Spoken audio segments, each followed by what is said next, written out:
Bonjour Claudia et Bonjour, bienvenue. merci. Comment vas-tu? Je vais très très bien. Alors tu inaugures, nous allons faire une spéciale en français on est dans la démocratisation avec toi, donc on va parler en français, voilà, rendre ça accessible à toute notre communauté. Super, je vais te laisser te présenter pour ceux qui ne te connaîtraient pas, dire qui tu es, ton parcours, et voilà. Merci beaucoup. Alors moi j'ai fait toute ma carrière dans la presse, d'abord comme attachée de presse, j'avais une agence de presse. Ensuite je me suis formée pas mal au digital très tôt. Et donc ça m'a propulsée à un poste assez incroyable qui était directrice générale d'un groupe de presse pour des titres féminins internationaux comme le Elle Belgique, le Marie-Claire Belgique. C'était génial, c'était une mission géniale parce que vraiment de faire la transformation de ces gros groupes de presse, c'était des gros challenges. Et moi ce que j'aime c'est avoir un résultat mesurable, avant Claudia et après Claudia. Donc ça c'était hyper efficace en tout cas. Et puis est arrivé le Covid et là après le deuxième confinement vraiment j'ai lâché la barre comme on dit en Belgique. Et je me suis dit en fait qu'est-ce que je fais, je veux faire un truc qui a du sens. Et donc je suis retournée à l'école, donc je me suis formée à la blockchain chez Alira, j'avoue sans trop savoir ce que j'allais en faire, sans même d'ailleurs savoir ce que c'était la blockchain au départ, mais je sentais que je devais y aller. Et comme je suis quelqu'un d'assez instinctif, je pense que mon instinct ne m'a pas trompée. Donc là, pendant 15 semaines chez Alira, c'était très difficile parce que les cours étaient donnés par des développeurs à une fille comme moi qui est un peu un cerveau comme une balle magique, je fais des liens avec le business, le marketing, bon. Et là, je ne voyais pas très bien ce que j'allais faire. Et c'est là que j'ai compris une chose, c'est qu'en fait, je n'avais pas envie d'être consultant blockchain. En revanche, j'avais envie de pur consultant de blockchain, je veux dire, comme on l'entend en entreprise. En revanche, ce que j'avais envie de faire, c'est d'aller chercher les gens et de leur dire il se passe quelque chose, vous allez être impactés. On ne sait pas comment, enfin oui, on sait déjà un peu comment, mais on ne sait pas à quel point. Mais une chose est sûre, c'est que ça va arriver. Et si on vous parle de technologie, vous n'allez pas chercher à comprendre, et donc vous allez subir ce changement, et pas l'embrasser. Et donc j'ai tout de suite eu envie de continuer ce que je savais faire, à savoir du contenu, et d'aller chercher les gens, donc de les fédérer autour de ça. Et donc aujourd'hui, je produis, j'ai un associé évidemment, mais je produis et je co-anime un podcast qui s'appelle NFT Business, qui est le podcast de tous ceux qui construisent le Web3. Et je fais de l'acculturation en entreprise. Qu'est-ce que ça veut dire de l'acculturation? C'est qu'aujourd'hui, les entreprises, elles viennent nous trouver en disant « Ah, je veux injecter du NFT ou de la blockchain dans nos process. » Et nous, on leur dit « Mais ok, est-ce que vous savez ce que c'est ?» Oui, on sait. Et en fait, quand on gratte, ils ne savent pas vraiment. Et donc, on passe par la phase d'acculturation qui est, on ouvre les chakras. On fait de la compréhension globale, holistique de l'écosystème, parce que c'est pas parce qu'on injecte du NFT sur une action qu'on fait une transformation Web3. Une transformation Web3, c'est beaucoup plus large que ça. Et donc, finalement, quand on dézoome sur ce que je fais du contenu. Parce que faire des formations, c'est du contenu, faire du podcast, c'est du contenu, faire des keynotes ou animer des tables rondes, c'est du contenu. Et finalement, c'est toujours ce que j'ai fait. Je crois que c'est ce que je fais de mieux et c'est ce que je préfère faire en tout cas. Donc voilà. Puis comme tu disais, la science, la connaissance de ce qu'est alors on parle de blockchain, de Web3, ça, c'est vrai qu'on en parlait aussi précédemment en off, mais c'est vrai que c'est des mots qu'on tient pour acquis nous-mêmes, étant part de l'écosystème, mais dès lors qu'on dit Web3, blockchain à quelqu'un qui n'en a jamais entendu parler, on parle de la petite fille de 6 ans ou du grand-père de 66 ans, c'est déjà un gros mot. C'est-à-dire qu'on se rend compte du gap de oui, il y a vraiment quelque chose à faire, donc on parle d'éducation, mais de faire connaître. Et moi, ce qui m'intéresse, c'est donc du coup, tu es allé dans la blockchain sans savoir, pour reprendre tes termes, vraiment ce que tu allais en tirer, savoir même ce que c'était. Comment t'en as entendu parler? Comment tu l'as découvert toi-même? Et qu'est-ce qui t'a fait prendre conscience que, de par ton expérience Web 2, il pouvait y avoir soit une continuité ou une disruption, ou en tout cas aller plus loin avec le Web 3? Qu'est-ce qui t'a vraiment motivé à faire le big jump, quoi? Alors, mon mari est artiste peintre depuis plus de 20 ans. Et donc, il a une carrière très classique avec des expos en galerie, il travaille dans son atelier. Voilà. Et puis en 2021, il a commencé à me parler de NFT. Et donc moi j'étais très loin de ça parce qu'on avait quitté la ville, on devait recommencer une vie à la campagne avec tout ce que ça implique de changer de pays, de changer de rythme, de lâcher ses amis, sa famille, c'est recréer une organisation. Et donc je l'écoutais d'une oreille en me disant mais qu'est-ce qu'il me raconte quoi. Et puis à force de m'en parler, il a commencé à me dire oui j'ai gagné de la crypto, bon crypto je savais ce que c'était. Et il a commencé vraiment à s'intéresser de près. Et puis à un moment donné, je lui ai dit un jour à un repas, je lui ai dit bon écoute, tu sais quoi, assieds-toi, explique-moi. Et en gros, j'ai été foudroyée, mais on peut dire vraiment foudroyée à ce moment-là, comme par un éclair de compréhension, comme si j'étais traversée par une lumière de compréhension. C'est qu'à un moment donné, il me dit ça fait 20 ans qu'en fait je fais du travail préparatoire, qui est sur Photoshop, qui est le travail qui me sert à préparer mon travail qui va être peint. Et cette partie ne valait rien, elle n'a jamais été montrée. Et il me dit, voilà, depuis quelques mois, j'ai montré ce travail et en fait, j'ai pu le vendre et en plus, j'ai pu y associer une propriété. Bon, au début, j'ai dit, attends, on se calme, une propriété, de quoi tu me parles? Parce que c'est jamais... Quelque chose qu'on ne peut pas toucher. Oui, et puis c'est jamais c'est sur ton disque dur et tu as des milliers d'images, donc attends, ok, que tu le vendes, d'accord, maintenant comment certifier la propriété? Et là a commencé le questionnement, parce qu'en fait je pense que le changement il passe par le choc d'abord et puis par le questionnement. Et donc ça a été le questionnement de me dire mais comment, alors que tu as un JPEG sur ton ordinateur, sur ton disque dur, tu arrives déjà, première étape, à le vendre à quelqu'un, donc à y amener de la valeur, et deuxièmement, à certifier que c'est bien cette personne, alors que cette personne peut le forwarder 150 000 fois. Et donc là, j'avoue que j'avais un bug intellectuel, il y avait un truc qui n'était pas aligné avec mon intelligence, ça ne rentrait pas. Et donc je lui ai demandé d'aller plus loin dans cette explication, et comme lui, ça faisait déjà des mois qu'il se formait à ça, à un moment donné, oui, je me suis dit, waouh, mais c'est fantastique, parce qu'en fait, ça amène de la valeur sur quelque chose qui n'en avait pas. Ça amène une dimension artistique sur une partie de son travail qui n'avait été jamais vue, ni même jamais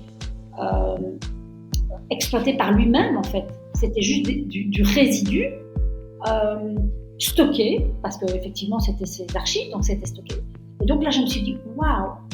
Et puis, il a voulu se former à la 3D, puisqu'il fallait amener de l'animation sur ses stocks, sur ses JPEG.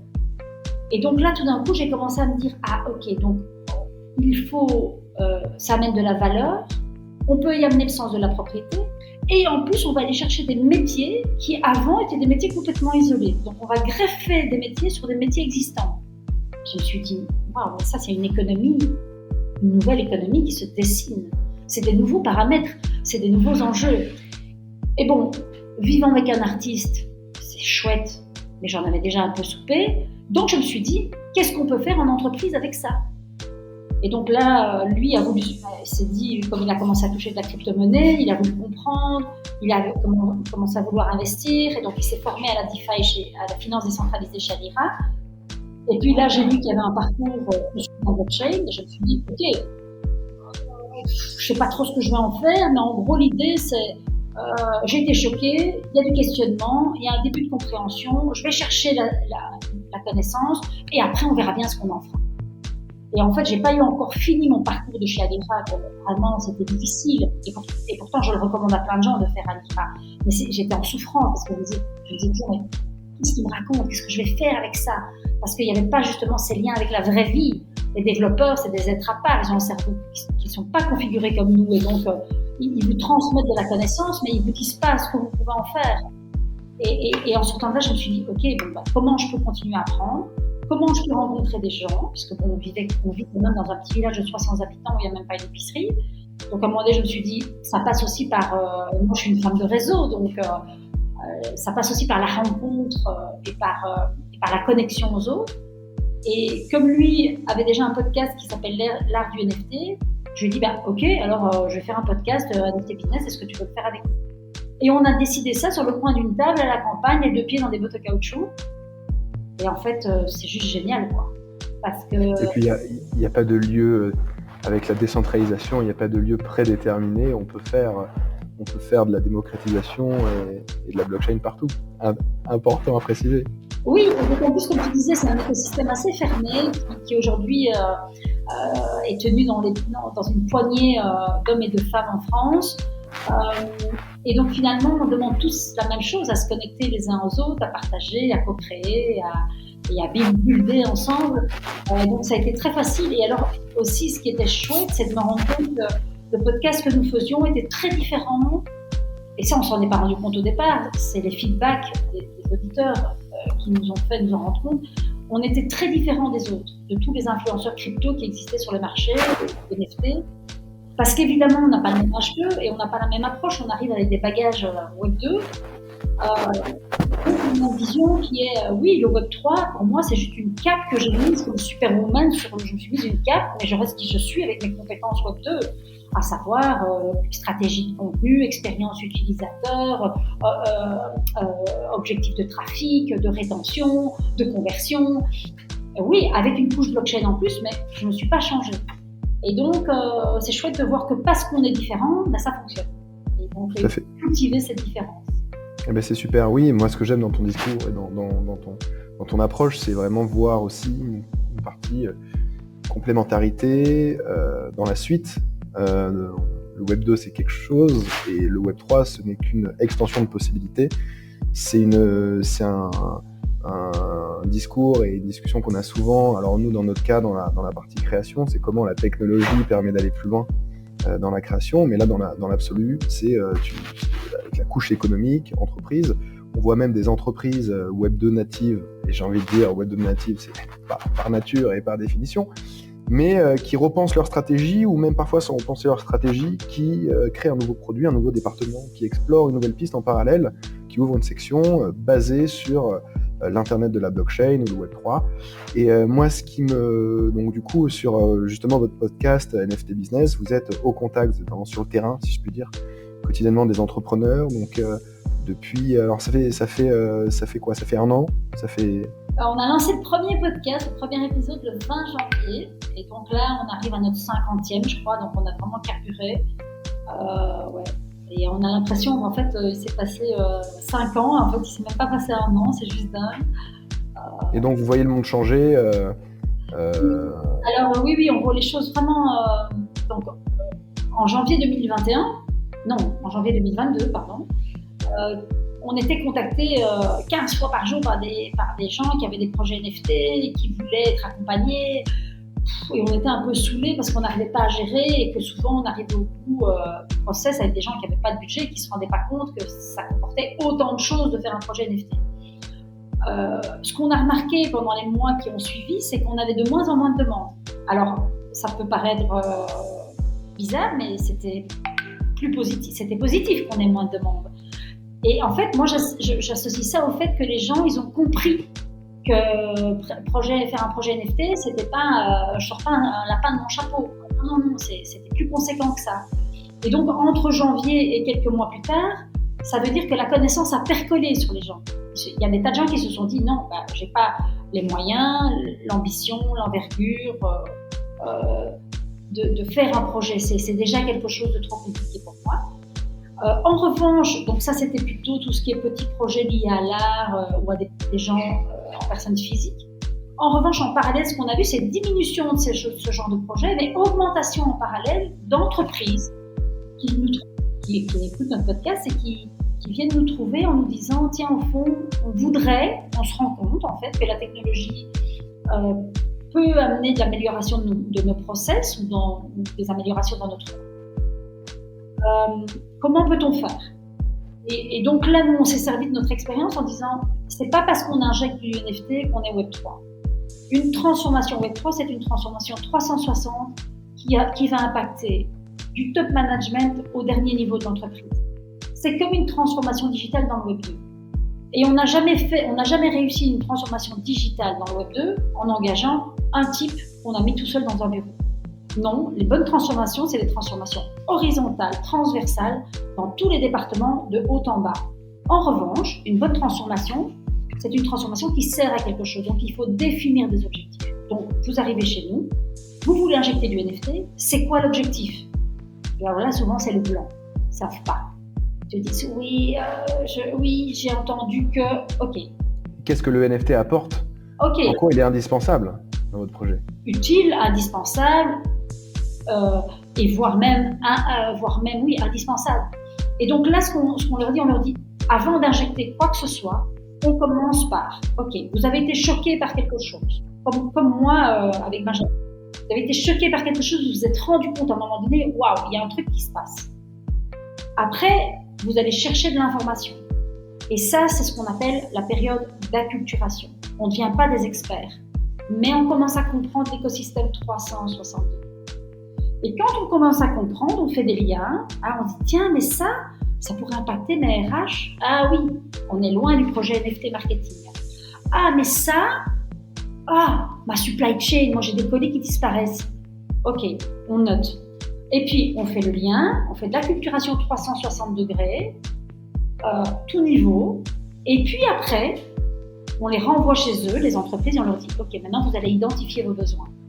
Et quand vous aurez identifié vos besoins, alors vous revenez et là on passe au troisième stade qui est la formation. Donc le choc, l'acculturation, la formation. Et évidemment là dans la formation c'est de l'accompagnement et donc ça on travaille avec des agences Web3 avec qui on est partenaire parce que nous on n'a pas mission d'accompagner les projets dans leur réalisation. Mais on est vraiment, j'aime bien dire qu'on est des défonceurs de porte quoi. En fait, les gens ils viennent faire coucou, on voudrait bien ceci, et nous on ouvre la porte, on dit ok, vous avez vu tout ça? Et alors après on définit les besoins, et après on travaille avec des agences Web3. Nous on n'est pas une agence Web3. Donc Claudia, moi j'ai juste vu une fenêtre derrière toi quand tu as ouvert la porte. Exactement, voilà. Mais on pourrait dire c'est comment transformer des fenêtres en portes. Exactement. C'est pour une manière poétique de le dire, le Web3. Exactement. Et donc il n'y a rien à faire. Nous on essaie de faire de l'acculturation, mais on ne parle pas de technologie. Donc on va parler, on va illustrer avec des exemples concrets. On va parler des comportements des utilisateurs. Donc ça c'est plus ma partie. Parce qu'il y a encore plein de marques aujourd'hui qui pensent être connectées à leurs clients, mais en fait ils sont connectés parce qu'ils ont des audiences de data qu'ils ont achetées. Mais ça c'est pas la vraie vie. Et s'il y a une fracture entre le Web 2 et le Web 3, c'est que dans le Web 3 il n'y aura plus d'audience à aller acheter, d'audience de data. Et donc il faut se reconnecter à ces communautés et à ces clients. Et c'est ça, en fait, la fracture. Et c'est la seule fracture entre le Web 2 et le Web 3, parce que sinon, il n'y a pas de fracture. C'est la suite logique de l'évolution digitale et technologique. Donc la technologie as a medium, et non comme une finalité. Une communauté. Bien sûr. Bâtir des communautés. La chaîne un peu inversée, on co-bâtit, on co-construit avec une communauté. Et si tu devais nous donner les 3 grands enjeux qui, selon toi, aujourd'hui, vont être les chantiers alors quand je dis demain, c'est 2023, c'est même d'aujourd'hui, pour arriver à cette fameuse adoption massive. Quels sont les grands enjeux en termes d'appropriation de la technologie blockchain, du Web3, pour que ça parle à tout le monde et pour qu'on arrive vraiment sur la révolution qui est annoncée et qui est... Donc moi je pense que la première, c'est tant qu'on parle de blockchain, tant qu'on parle de technologie, il n'y a pas d'adoption massive. Qu'est-ce qui fait l'adoption massive? C'est je suis consommateur, j'ai un besoin. J'ai un besoin X. Et à un moment donné, il y a une application qui propose de remplir mon besoin. Et en fait, moi je suis consommateur et je me fous pas mal de savoir si c'est de la technologie blockchain derrière. En revanche, on est en 2023, on va arriver en 2023, et il y a un état de fait, c'est que j'ai perdu confiance. J'ai perdu confiance dans quoi? Dans nos États, dans notre système bancaire, dans notre système d'industrialisation, les grandes enseignes, dans nos assureurs. Bref, on a perdu confiance dans tout ce qui est représentation de tiers de confiance. Donc, je pense à mon utilisation et à mon besoin premier. Je me fous pas mal de la blockchain. En revanche, comme je suis en état de perte de confiance et que j'entends parler de blockchain derrière cette technologie, derrière cette application, et que j'ai compris ce que c'est de la blockchain, alors je me dis, c'est une application dans laquelle je peux avoir confiance, puisque ce n'est pas un homme tout-puissant qui décide de mon sort, mais la collectivité, l'ensemble des personnes sur le réseau. Ce qui veut dire qu'en fait, oui, il y a d'abord l'expérience utilisateur qui doit effacer la technologie de par un usage très rapide, très fluide, très rapide, avec un vrai usage, ce qui n'est pas le cas aujourd'hui. Il y a des tas de NFT qui ne servent à rien et on vous dit que ça sert à quelque chose, mais quand vous pratez, ça ne sert vraiment à rien. Première chose, tout cela vont tomber. Deuxième chose, il y a plein d'applications que vous avez dessus, c'est compliqué, c'est des termes techniques, le site est mal fait, c'est pas fluide, ça bug, vous le trouvez pas sur Google. Oui, je continue à aller sur Google chercher un truc dont j'ai entendu parler par des potes. Une problématique éternelle au final. Éternelle. Seulement dans le Web3, on a oublié qu'il fallait être trouvable sur Google. Et alors on dit non, mais j'ai pas besoin. Ah ben si tu veux faire de l'adoption massive, tu dois être trouvable sur Google. J'ai pas besoin parce que je connais, je sais où aller, mais si mon voisin ou si mes parents veulent y aller d'eux-mêmes sans que je leur dise exactement où, comment c'est possible? Exact. Comment arriver chez les gens? Comment on fait arriver le commun des mortels, donc la fameuse Madame Michu. Comment cette Madame Michu arrive sur le site? Qu'est-ce que je lui raconte? Sur quelle plateforme? Sur quel canal? Et puis quand elle arrive sur mon site, est-ce qu'elle va rester? Est-ce qu'elle va comprendre ce que je lui dis? Est-ce qu'elle va avoir confiance? Même si la technologie derrière est transparente et qu'elle peut avoir confiance. Et aujourd'hui, c'est pas le cas sur la plupart des applications. Donc il y a ça.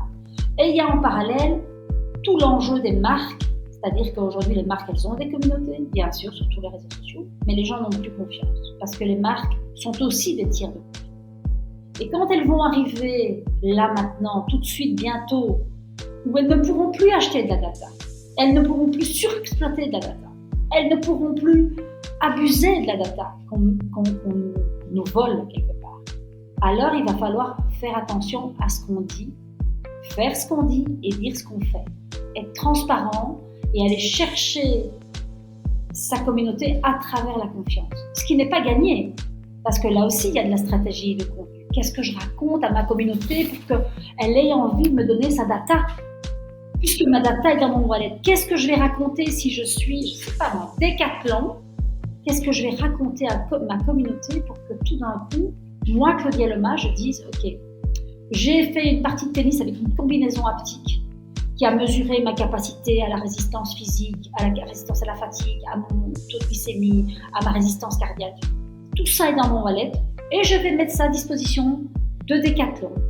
Parce que j'aime bien Décathlon, je trouve que c'est des marques, elles sont fiables. Mais Décathlon a un travail énorme parce que je ne vais pas donner à Décathlon parce qu'ils fabriquent en Chine et qu'ils font travailler des enfants et que moi je ne veux pas travailler avec des marques comme ça.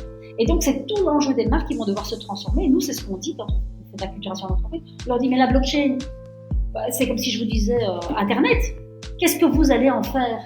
Qu'est-ce que vous allez faire? Qu'est-ce que vous allez raconter en sachant que le consommateur il n'a plus confiance en vous? Et donc c'est ça la vraie transformation Web3. C'est pas une transformation technologique, c'est une posture, c'est un état. Je suis honnête et transparent. Je n'ai plus droit à l'erreur. Je suis obligée de dire ce que je fais et de faire ce que je dis. Et ça, il y a un fameux chantier à faire. Mais écoute, c'est passionnant ce que tu nous racontes. D'ailleurs, c'est la raison pour laquelle on a dépassé, on avait passé le nombre de minutes, mais c'est pas grave, c'est du contenu en or. Donc, merci Claudia. Avec plaisir. Avant de nous quitter, j'aimerais bien les questions tac au tac.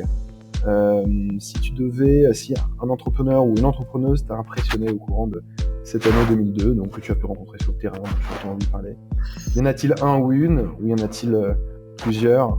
Alors, a-t-il un horizon si bleu? Alors, malheureusement, il n'y a pas de femmes, parce que je voudrais donner 3-4 noms de femmes, mais j'en ai pas. En revanche, on a enregistré avec Sébastien Gouspillou, qui est un personnage très controversé, parce qu'il n'a pas sa langue dans le poche. Et moi, j'étais fascinée par ce type, parce que justement, il n'est pas politiquement correct. C'est un type qui croit ce qu'il dit, qui croit ce qu'il fait, et qui est... pour moi, c'est vraiment un des types qui construit l'écosystème. Donc, il y a lui, il y a évidemment... Richard Détang, qui est aussi incroyable, qui est très particulier, mais lui, il pose ses briques dans l'ombre. On ne le voit pas beaucoup, à part sur sa chaîne Grand Temps Crypto. Mais derrière, c'est un vrai builder, c'est un vrai entrepreneur, il construit plein de trucs. Et il est aussi fascinant parce aussi comme Sébastien Gouspillou, ils ont vraiment une vision globale. L'enjeu de l'électricité, le redessiner, le modèle de la distribution de l'électricité. Le mining, développement des pays sous-développés, le capitalisme, l'inflation, c'est hyper complet, quoi. Sortez de là, Xanax, c'est génial, quoi. Ou deux. Voilà. Claudia, une annonce à faire prochaine sur vos activités, sur quelque chose, un projet dans la marmite. Ouais. On lance, on donne déjà beaucoup de formations dans l'entreprise, à la facturation, mais là on va lancer une formation pour les B2B, mais surtout pour les B2C, qui est, on s'est rendu compte en fait de ça, c'est qu'il y a plein de gens qui nous disent j'ai acheté de la crypto sur un exchange, mais je comprends pas, il est où mon wallet sur l'exchange? La pierre angulaire, c'est le wallet. Et en fait, il y a plein de gens qui, quand ils font leur premier pas, ne savent pas, ne comprennent pas en fait. Bien sûr.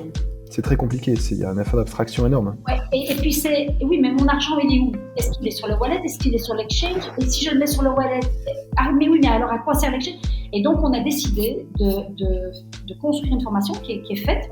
Benjamin a commencé hier, donc il fait ça en une dizaine de personnes. Donc, il faut juste lui envoyer un petit mail si ça vous intéresse. Ça dure 1h30, et donc c'est vraiment à destination des particuliers pour comprendre et créer son premier wallet, acheter ses premières cryptos et comprendre l'écosystème Wallet Crypto Exchange et Code Wallet Ledger.